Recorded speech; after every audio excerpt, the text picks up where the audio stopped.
Hello and welcome to Positively United today, Tuesday the 17th of February 2026.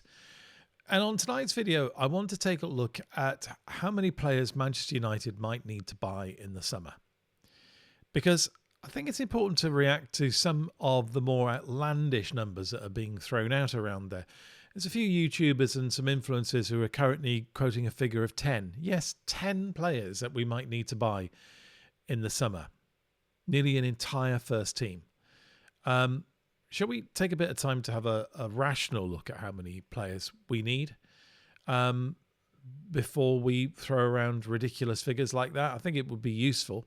So why don't we start with a rational look at how many players we might need in the summer?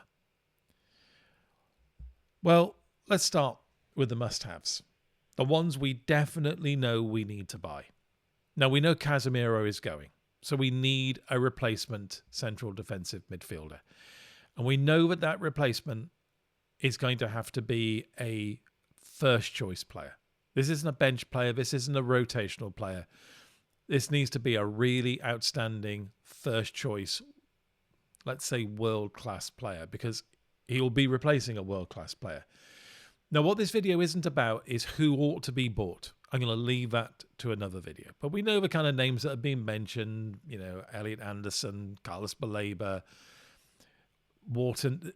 Whether any of those are a Casemiro replacement, I think is highly doubtful. I don't think any of them are. And I think in many ways we can almost forget about getting a like-for-like replacement because Casemiro is a bit of a one-off in some ways. But it doesn't matter. We just know that Casemiro needs to be replaced. And he needs to be replaced by an absolutely first-rate, first-class central defensive midfielder. I'm going to assume that Ugarte will be leaving, that he'll fail the 2-year rule that Manchester United now seem to have, that a player needs to establish themselves completely within 2 years. Ugarte just hasn't done that. It's pretty obvious that he hasn't. And so I'm assuming he's going to go. So we need a replacement central midfield player. I'm not going to say whether that's a defensive or an attacking or a box-to-box. I think it probably should be a box-to-box, almost like a kind of utility midfield player. But in my mind, this player is going to be rotational, a substitute. They're not going to be first choice. So let me explain what I mean by that. Some people are saying that out of a list of midfielders that we are apparently going to be looking at, let's say it's Elliot Anderson, it's Tonali, it's Baleba, it's Wharton, that we're going to buy 2 or 3 off that list of 4. I think that's crazy and I don't see it happening. Why? Because I don't see how you sell that as a prospect to any 2 of those 4. Let me explain. Let's say, for example, we defy everyone's assumptions that Elliot Anderson is going to City and we buy him. So in Elliot Anderson's mind, he's going to be playing alongside Kobbie Mainoo because Kobbie Mainoo is going nowhere. Kobbie Mainoo is going to sign a new contract. He's an excellent player. We want him playing in the midfield. So what do we say to the next one off that list we go to? Whether it's Baleba or Wharton or Tonali, are we going to say, come and join us at Manchester United? I'd love to come and join us at Manchester United. Am I going to play every game? Not really. Because if you promise them that they'll play every game, are you going to drop Anderson? Are you going to drop Mainoo? Okay, people will be saying, oh, well, you'd rotate them around because we'll be playing 60-plus games next season.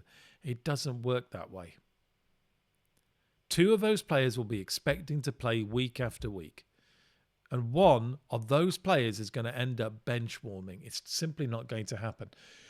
The Ugarte replacement needs to be a midfielder who might not be happy but will be accepting of being the player who more often than not starts the game on the bench. And I don't think it's any of the big 4 that we're looking at the moment. So I expect that to be a different player. So perhaps a player that hasn't even yet been mentioned. But we need one because we'll be replacing Ugarte. I think we need an attacking right back. Now, this takes some explaining because an awful lot of people talk about buying a left back, but not a right back. But I think it's the right back we need. Let me explain why. At left back, I think next season we could almost be spoilt for choice. Dorgu, without a shadow of a doubt, was proving before he got injured that he can play brilliantly on the left. Now, granted, he was playing in a forward position on the left before he got injured. But I do wonder whether that is the role he'll end up playing. I think it's more likely to be that he'll end up playing as an attacking left back, almost as a kind of wing back, but not in a back three system.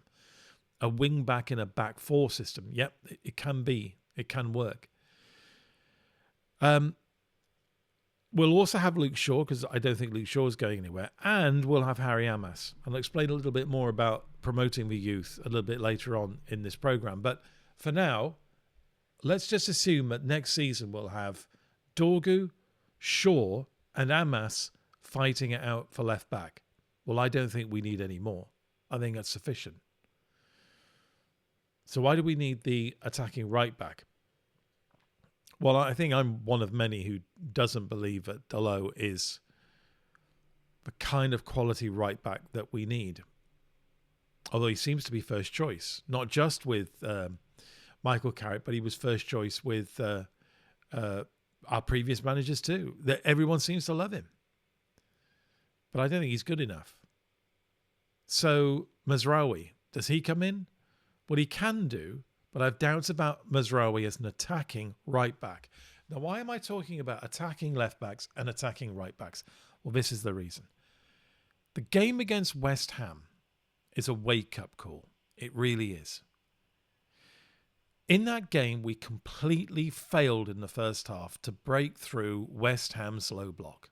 It was a brilliantly orchestrated and set up low block, and we couldn't get through it. And it wasn't until around about the 80th minute, after some of us had spent the entire evening either, I'm guessing, shouting at the pitch, or as I was shouting at the TV screen, saying, cross the ball. Now, when we started to cross the ball, and the crosses came from the right with Mbumo, we had Xerxes almost scoring in injury time, and then we had Shesko scoring. But until then, we never looked like scoring. And that's because we never played wide. Shaw is the example in the game. Luke Shaw in the first half was playing really quite bizarrely far forward. And he got the ball in the left quite often. But the number of times he got the ball in an advanced left field position, but simply would not cross it. He would always end up coming on his right foot and passing the ball infield, either to an advanced midfielder or back to a centre-back. I made Leach my man of the match. And it was because, especially in the first half, my overriding impression of Leach was having the ball, everybody around him static, and he was waving his arms and asking for people to move around. And the reason that stuck in my mind is because that's what happened so many times. Leach ended up with the ball, having had it been passed to him by Shaw, who had given up on trying to cross it. Our two fullbacks at the moment aren't good enough going forward. Luke Shaw might have been a few years ago, but age has started to catch up with him. Dalot, in my opinion, just isn't good enough moving forward. If United are to break down low blocks more successfully than they do now, Manchester United need two attacking fullbacks. The image I have in my mind, and I appreciate this is going back a fair bit, is the Manchester United when we first won the Premier League. Our two fullbacks were Paul Parker and Dennis Irwin. They were both brilliant fullbacks from a defensive point of view, but boy, could they attack. They were brilliant at it. Absolutely brilliant at it. And when Paul Parker eventually got replaced by Gary Neville, exactly the same. Get Gary Neville on the right, Dennis Irwin on the left. Brilliant defending, but also brilliant attacking too, and with the energy to do it. We need to get back to that. We need a couple of young, energetic, supremely fit, damn good defenders, but also really good attackers and crossers of the ball. It's particularly important, I think, in a world of inverted wide attackers. Because inverted wide attackers are always prone to cut in. And when you cut in a low block, you just get marked out of the game, squeezed out. If you've got two attacking fullbacks, and fullbacks will be playing on their natural wing, so a left footer on the left, a right footer on the right, they won't be tempted to cut in. They'll keep on going as wide as they possibly can and cross more often. So that's why I want an attacking right back. We're going to have, I think, Dorgu or Harry Amas on the left, Shaw as a backup. But on the right, I don't think we've got anyone. I don't think Dalot's up to it, and I don't think Mazraoui is up to it. They'd be okay as substitutes, as rotationals, but we need to go and buy ourselves a really, really good attacking right-back player. So those are my three must-haves, and there are only three. A Casemiro replacement, a CDM. An Ugarte replacement, I'd like it to be a kind of utility midfield player who can play as a CDM, can play as just a central midfielder, and also, if needed, as an attacking midfielder, but less needed. But I think a player who can play somewhere between the central role and the defensive central midfield role would be perfect. But they don't have to be top-notch. They've just got to be really, really good. And they've got to accept the fact that they be a rotation or a substitute. By the way, I've said that I'm ruling out the four big names that are mentioned all the time. Perhaps the one we shouldn't rule out is Baleba.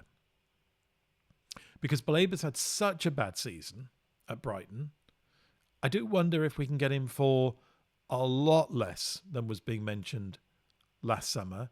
Remember, last summer 100 million was being mentioned. I'm wondering if we could get him for 50. And I'm wondering if Baleba would actually be willing to be that player who's more rotational than a first choice. Be interesting. In which case, maybe we're looking at Anderson and Baleba, or Wharton and Baleba, or Tonali and Baleba. I do have my doubts about Tonali. I've mentioned them in the previous video. I won't go into it anymore now. Now, we do have a worst case scenario coming up. And it's if Bruno decides to leave. Now, there are all sorts of stories this week about how Bruno apparently has made up his mind that he is not going to make up his mind about staying at United until after the World Cup. Personal view, I don't think that's acceptable, if it's true. There's absolutely no way Manchester United can wait until after the World Cup to replace Bruno Fernandes. It'll be too late then. I think Portugal will go far in the World Cup, semi-finalists at least, and that's just going to be too late. So two things are going to happen. Either Manchester United are going to have to press Bruno for a commitment to going into next season before the World Cup, and I think that's a perfectly reasonable thing to ask for. Or, and this is my worst case scenario, we end up having to recruit a replacement before the World Cup. It is very interesting that some names have been mentioned which would be Bruno replacements or potential Bruno replacements. But as I said, let's not get into it now about who we might buy. But a worst case scenario would be that we would be looking not just for my three must-haves, but we would be looking for a number 10 as well.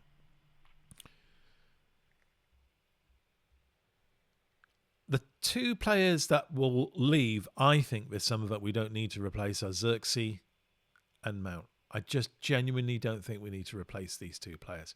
I think Xerxes will be replaced by Chido Obe. Because I don't think we're going to replace... We don't need to replace Xerxes with another Xerxes type player. We should be okay with replacing Xerxes with a forward or with an attacker, a genuine outright attacker. Because actually I think it's more important that we have a replacement, a backup for Shesko than a backup for Xerxes, because Xerxes hasn't figured.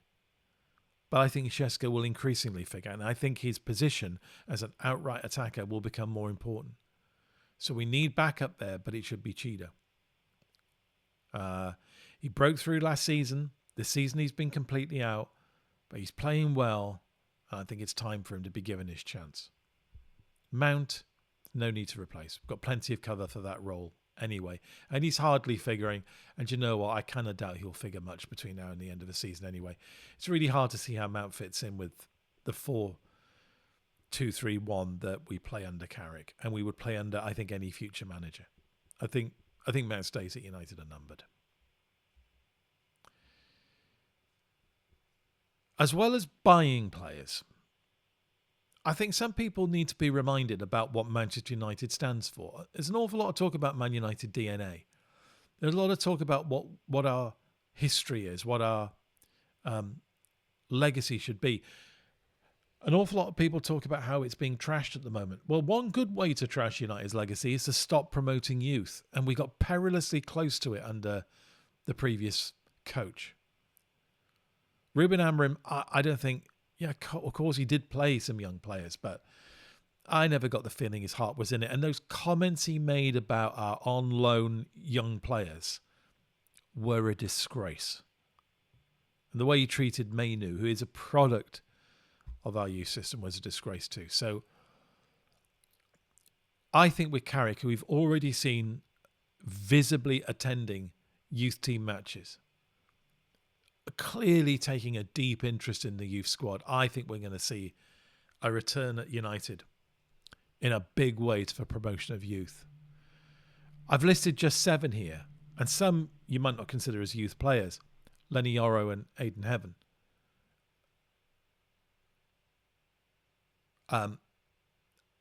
You might not think they're youth players, but they sort of are. They're players which at the moment are being squeezed out of the first team by Harry Maguire, by Leacher, and remember there's De Ligt to come back. So they are players who at the moment they almost feel like they're youth players. They must feel like they're youth players knocking on the door. But that's going to change next season. I fully expect it to do so. Even if we've got a fully fit De Ligt, even if we've got a fully fit set of fullbacks like Leacher and Harry Maguire, I think we'll see Aidan Heaven and Yoro getting much more chance than they currently do.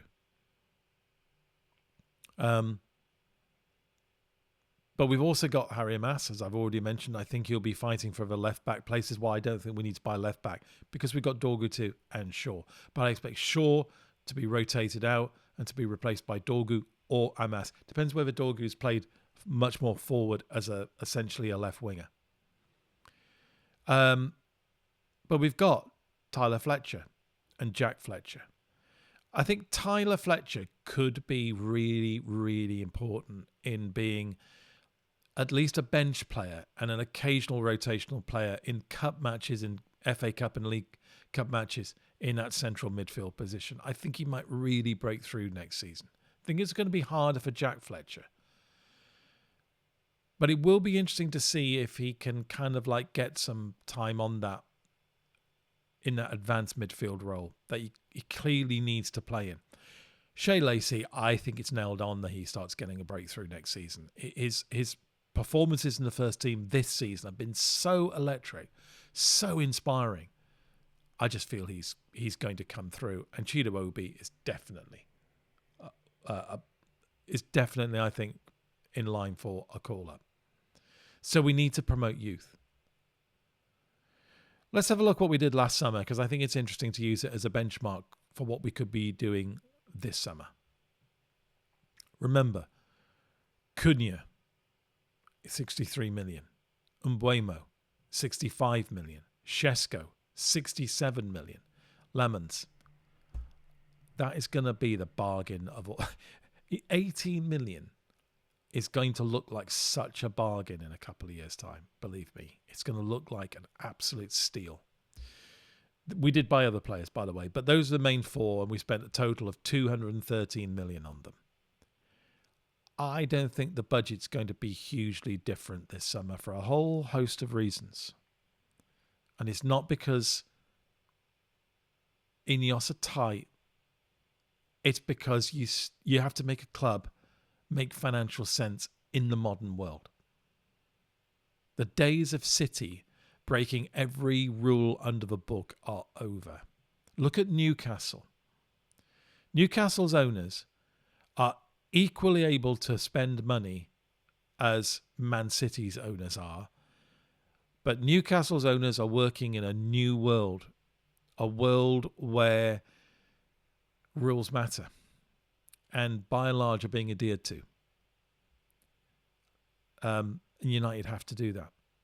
So it's not just a question of do they have the money, it's can they spend the money. So I think let's not expect a huge difference from what we spent last summer. Possibly more, but not hugely more. So let's get back to my list of players I think we really need. So the Casemiro replacement, 100 million. Because remember, we're going to have to buy ourselves an absolute world-leading midfield player or a player who's got the potential to get there. How much did Arsenal pay for Rice? The Ugarte replacement, I think, could be about 50 million. Maybe 60. Who knows? But let's say 50 for now. I think the attacking right back, 60 million, maybe more. But let's say all those together, 210 million. The worst case scenario is the Bruno replacement. I think if we want to find a new number 10 of the kind of quality that Bruno is, we're probably talking about 120 million, maybe even more, but let's say 120. So in total, that would come to about 330 million pounds. Remember last year, 213. We're potentially looking this year at either 210 or 330. And I think that I'm showing you there is realistic. I think that is the realistic list of targets we'll be going for this summer. It's nowhere near 10. Nowhere near 10. But it's realistic. And those purchases would fit right in. 2 of them would be straight in as first choice. If we need a Bruno replacement, that would be 3 as first team, first choices. With the promotion of youth as well, we'd have a really, really excellent squad. In fact, I'd go as far to say that if we made those signings in front there, I genuinely don't see why with the right head coach, we couldn't be knocking on the door of a Premiership title run. Yes, really. Because just look who the target is. It's likely that Arsenal will win this season, even with their recent stuttering. I think it's still probably going to be Arsenal. Look at the way Arsenal play football. Look at the way we turned them over when we went to their ground. We should not be afraid or intimidated by Arsenal.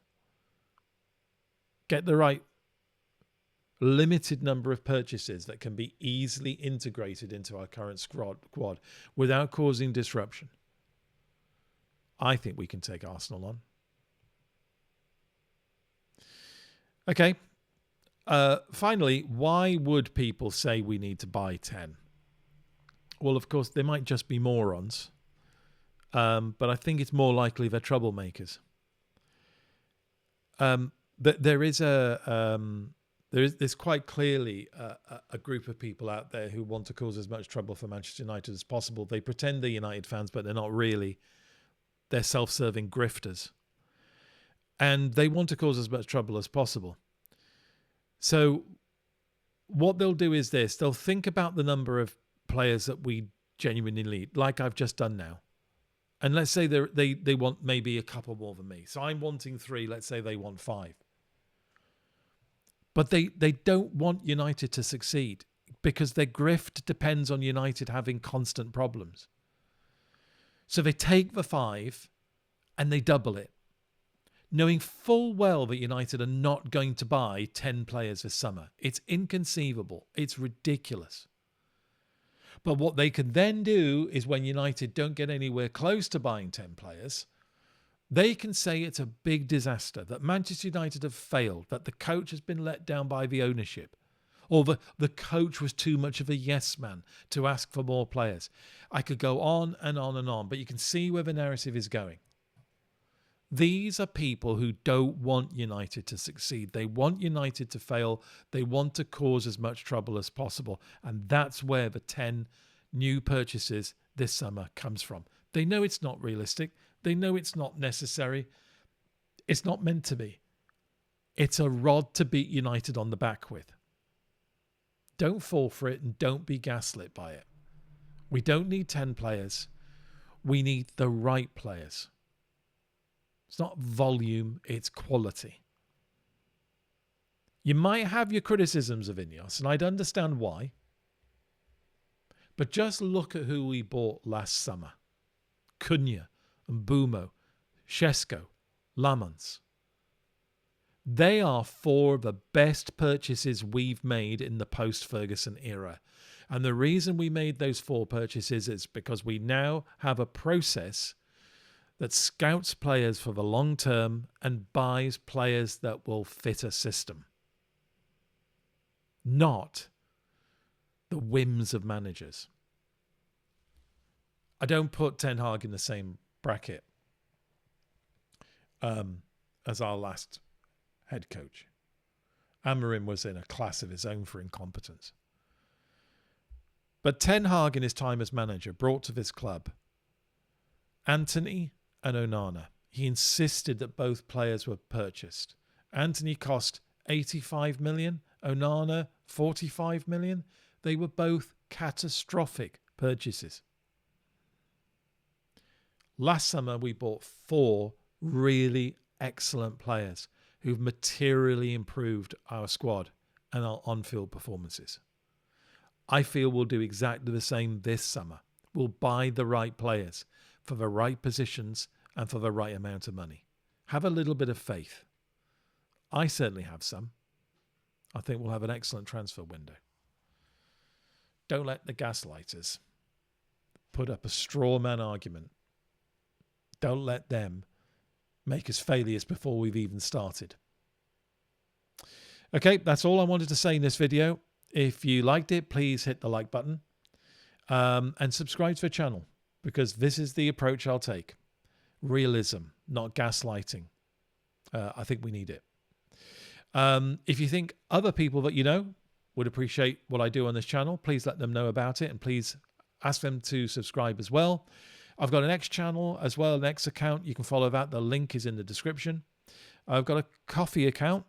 Any amount of donation would be gratefully received, so I can up the technical quality of what I do and promote the channel better. I don't do any promotion at the moment. I'd love to do so, and any amount of donation would really help with that.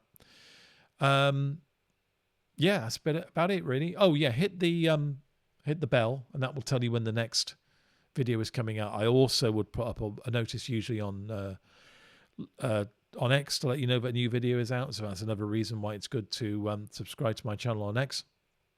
But until we meet again, remember to always be positively united, and don't let the gaslighters get you down.